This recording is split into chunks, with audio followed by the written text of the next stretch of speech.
continue to serve the Lord. Huwag mong iiwan ang Diyos. Meron po akong isang kaibigan na matayan ng anak. Isa sa mga pinakamasakit na karanasan na pwedeng pagdaanan ng isang tao ay yung mauna pa ang kanyang anak kaysa sa kanya. Unconsolable. Pag binibisita ko po, kinakausap ko, umiiyak lang siya. Nagtatanong, Father, bakit? Wala po akong ibang masabi kung hindi damayan siya, samahan siya. Ilang buwan na po ang nakalipas, nagkita kami muli.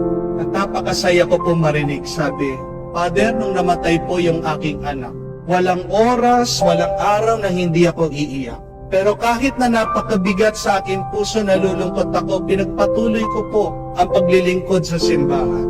At alam niyo po, Father, umiiyak pa rin ako, pero hindi na ganong kadalas.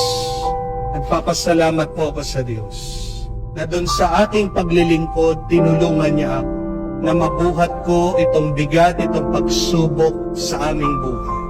Why should you continue to serve God despite of the things that you do not understand now in your life? Kung meron kang nararanasan na mabigat, hindi mo maintindihan, huwag kang magkukulong. Huwag kang lalayo sa Diyos. Manatili kang malapit sa Diyos. Bakit? Ano ang sabi ni San Pedro?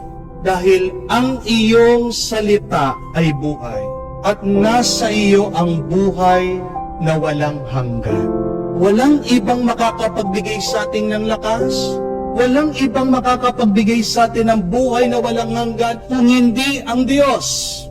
Manatili kang naglilingkod malapit sa Kanya. Mga kapatid, huwag nating hahanapin ang masarap, ang madali, ang sandali sa ating buhay. Dahil ang masarap, ang madali at sandali, hindi sila makakatulong sa iyo. Hindi yan ang tunay na mabuti. Palagi tayong lumapit sa Diyos. Kahit na madalas hindi natin maintindihan ang mga pinapadala niyang karanasan sa atin, napakahirap. Pero ang hirap na yan, ang pait na yan, yan ang daan para pagpalain Kanya. Dalawang magandang dasal para makayanan po natin ang hirap, ang pait ng buhay na ito. Una, palagi mo sabihin, Lord, I accept. Tinatanggap ko po, Panginoon. Wala ka naman magagawa eh. Hindi po ba? Yung nandyan na. Para maging magaan, sinasabi ko po sa inyo, tanggapin nyo. Nahihirapan ka na tanggapin mo, magpatulong ka sa Diyos. Araw-araw sabihin mo, Lord, I accept. May sakit ka man, sabihin mo, Lord, I accept. May utang ka man, sinisingil ka na, pinapalis ka na, sa bahay mo, sabihin mo, Lord, I accept. Hindi kayo magkaintindihan ng asawa mo, naghihiwalay na kayo. May sakit ng loob ang mga kamag-anak mo sa iyo, o ikaw naman, may sakit ka ng loob sa kanila, sabihin mo, Lord, I accept. Whatever it is, accept it. At secondly, say, Lord, thank you. Nagpasalamat ka sa Diyos. Dahil pag nagpapasalamat ka, diyan nagiging matamis ang iyong karanasan.